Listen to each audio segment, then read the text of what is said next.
బుడమేరు వరదలతో సగానికి పైగా విజయవాడ నగరం నీటిలో మునిగిపోయింది. సింగ్ నగర్, రామకృష్ణాపురం, నందమూరి నగర్, నున్న, విజయవాడ వన్ టౌన్, కృష్ణలంక, ఇబ్రాహీంపట్నంలోని చాలా ఇళ్లలోకి మొదటి అంతస్తు స్థాయికి నీరు చేరింది. దీంతో 2 లేదా ఆపై అంతస్తులలో దాదాపు 2.5 లక్షల మంది 3 రోజులుగా నివాసం ఉంటున్నారని ప్రభుత్వం లెక్కలు చెబుతున్నాయి. పడవలపై వెళ్తూ నీళ్లు, పాలు, ఆహార పొట్లాలను కొందరు అందిస్తున్నారు. వాటితోనే బిక్కుబిక్కుమంటూ వరద బాధితులు గడుపుతున్నారు. ఈ పరిస్థితికి ప్రధాన కారణం బుడమేరు. మరి ఈ బుడమేరు కథేంటి? ఈ వరద విధ్వంసాన్ని అధికారులు అంచనా వేయలేకపోయారా? బుడమేరు చరిత్ర ఏంటంటే, బుడమేరు కృష్ణా నదికి ఊహించని విధంగా ఎగువ ప్రాంతం నుంచి వచ్చిన వరద నీరే విజయవాడకు ముంపుకు కారణమని చర్చ జరుగుతోంది. అయితే విజయవాడ మునిగిపోవడానికి కృష్ణా నదిలోని చేరిన నీరు ఎంత మాత్రం కారణం కాదని, ఈ విధ్వంసానికి ప్రధాన కారణం బుడమేరునని అంటున్నారు. బుడమేరు మైలవరం కొండల్లో పుట్టిన ఒక పెద్ద వాగు. ఇది అరిగిపల్లి, కొండపల్లి అనే 2 కొండల మధ్య మొదలవుతుంది. ఏడాది పొడవునా ఏదో స్థాయిలో ఈ వాగులో నీళ్లు ఉంటాయి. కృష్ణా, గోదావరి పరివాహక ప్రాంతాల మధ్య విస్తరించి ఉన్న అతిపెద్ద మంచినీటి సరస్సు కొల్లేరుకు నీటిని సరఫరా చేసే వాగుల్లో బుడమేరు ఒకటి. సాధారణంగా బుడమేరులో ఏటా గరిష్టంగా 10,000 నుంచి 11,000 క్యూసెక్ల నీరు ప్రవహిస్తూ ఉంటుంది. 2005లో వచ్చిన వర్షాలకు బుడమేరులో ఏకంగా 75,000 క్యూసెక్ల నీరు ప్రవహించింది. అప్పుడు విజయవాడ చాలా వరకు దెబ్బతింది. ఆ తర్వాత 2009లో కూడా అలాంటి పరిస్థితే ఎదురైంది. బుడమేరు వాగు తన ప్రయాణంలో చాలా మలుపులు, మెలికలు తిరుగుతూ ఉంటుంది. దానివల్ల ఎక్కువ ప్రవాహం వచ్చినప్పుడు అది గట్టు దాటి చుట్టూ ఉన్న ప్రాంతంలోకి వెళ్తుండేది. అందుకే కృష్ణానది కంటే బుడమేరు వరదలే విజయవాడకు ప్రమాదకరం. 2005లో భారీ వర్షాలు వచ్చాయి, వరదలు కూడా వచ్చాయి. దాంతో బుడమేరు నది పొడవునా ఒక రిటైనింగ్ వాల్ నిర్మించాలని ఇరిగేషన్ శాఖ సూచించింది. దీనిపై అప్పట్లో కొంతమేర వర్క్ జరిగిన తర్వాత పూర్తిగా పక్కన పెట్టేశారు. బుడమేరు ప్రవహించే ప్రాంతంలో ఈ 2 దశాబ్దాల్లో విపరీతంగా భూ ఆక్రమణలు, రియల్ ఎస్టేట్ వ్యాపారాలు పెరిగాయనే ఆరోపణలు ఉన్నాయి. బుడమేరు నగరంలోకి ప్రవేశిస్తూ సరిగ్గా సింగ్ నగర్ కు వచ్చేసరికి పూర్తి విశాలంగా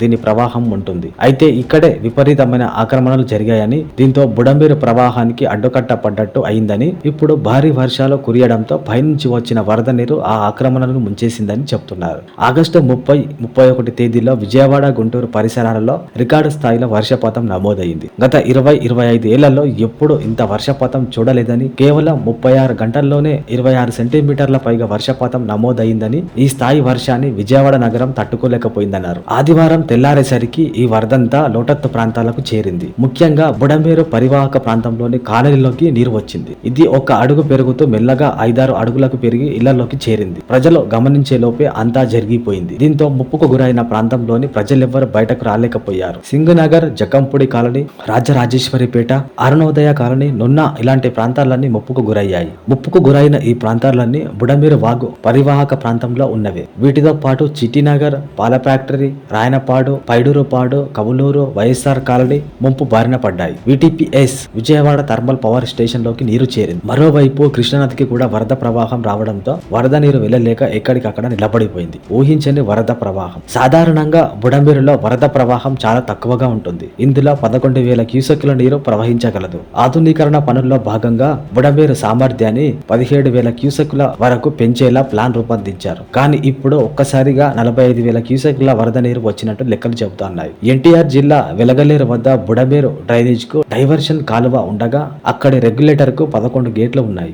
ఇవి ఎత్తితే పవిత్ర సంగమం వద్ద కృష్ణా నదిలో వరద కలుస్తుంది. తెలంగాణ ప్రాంతం నుంచి వచ్చే వాగులు, వంకలు అన్ని మైలవరం మీదుగా బుడమేరులో కలిశాయి. దీంతో వెలగలేరు రెగ్యులేటర్ పై ప్రవాహం చూపింది. గేట్లు ఎత్తడంతో డైవర్షన్ కాలువకు పలు ప్రాంతంలో గండ్లు పడ్డాయి. విజయవాడలో ముంపుకు గురైన కాలనీలో ఎక్కువ భాగం బుడమేరు కట్ట లోపల నిర్మించిన ప్రాంతాలు. ఇక్కడ కట్టను తొలగించి రియల్ ఎస్టేట్ వ్యాపారాలు చేశారని స్థానికులు చెప్పారు. 2010 తర్వాత కొత్తగా ఏర్పడ్డ నివాస కాలనీలు బుడమేరు క్యాచ్మెంట్ ఏరియాలో ఉన్నాయి. అక్కడ ఇల్లు కట్టిన వారిలో చాలా మందికి అక్కడ బుడమేరు ప్రవాహం ఉందని కూడా తెలియదు. మేము ఇక్కడ ఇల్లు కొనుక్కొని 6 ఏళ్ళు అవుతుంది, మంచి లోకాలిటీ అని మాకు తెలిసిన వాళ్ళు చెప్తే రేటు కూడా తక్కువగానే ఉందని కొనుక్కున్నాం. ఇప్పుడు తెలిసింది మేము కొనుక్కున్నది ఈ కష్టం అనుభవించడానికి అని. వాళ్ళు వరదల్లో చిక్కుకుపోయి 3 రోజుల పాటు అపార్ట్మెంట్లోనే ఉండిపోయారు. ఎన్డీఆర్ఎఫ్ వాళ్ళు రక్షించడంతో బయటపడి తమ తెలిసిన వారింటికి వెళ్తున్నారు.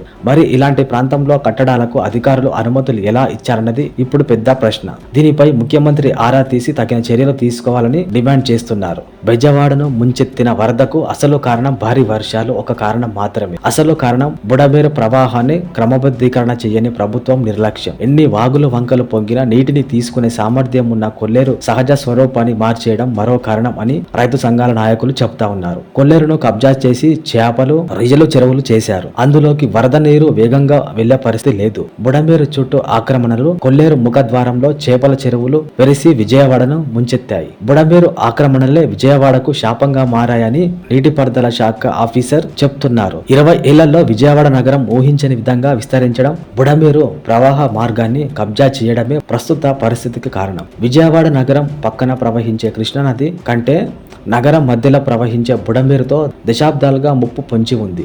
2005లో చివరిసారి బుడమేరు పొంగింది. అప్పుడు విజయవాడలో సగానికి పైగా ముప్పుకు గురైంది. బుడమేరులో ఏటా సాధారణ సీజన్లో గరిష్టంగా 11,000 క్యూసెక్కుల వరద నీరు ప్రవహిస్తుంది. బుడమేరు తీవ్ర రూపం దాల్చినప్పుడు నీటి ప్రవాహానికి అనుగుణంగా పలు చోట్ల మలుపులు ఏర్పడ్డాయి. 2-3 దశాబ్దాల కిందట బుడమేరుకు వరదలు వచ్చిన పంట పొలాలు మాత్రమే నీట మునిగేవి. బుడమేరు ప్రవాహంలో ఉన్న మలుపులు నీటి సహజ ప్రవాహ వేగాన్ని తగ్గించి ఊళ్లను ముంచెత్తుతున్నాయని విజయవాడ నిడమనూరు ప్రాంతంలో ఉన్న యూటర్నింగ్లను సవరించాలని 20 ఏళ్ల క్రితమే ఇరిగేషన్ శాఖ ప్రతిపాదించింది. ఆక్రమణలో తొలగించాలి. బుడమేరును దాని గరిష్ట సామర్థ్యానికి అనుగుణంగా విస్తరించాలి. విజయవాడ ముప్పు సమస్యకు శాశ్వత పరిష్కారం చూపేందుకు బుడమేరు మలుపులు సరిచేసి నీటి ప్రవాహం నేరుగా కొల్లేరుకు చేరేలా చూడాలి. వరదల్లో నీటి ప్రవాహం వెనక్కి ఎగదన్నకుండా చర్యలు తీసుకోవాలి. విజయవాడలో బుడమేరు ప్రళయం సృష్టించింది. చాలా ప్రాంతాల్లో ఇంకా వరద గుప్పిట్లోనే అల్లాడుతున్నాయి. మరోవైపు పలు ప్రాంతాల్లో మంగళవారం నాటికి కాస్త ఊపిరి పీల్చుకున్నాయి. నీటి మట్టం కొద్దిగా తగ్గడంతో వరద బాధితులు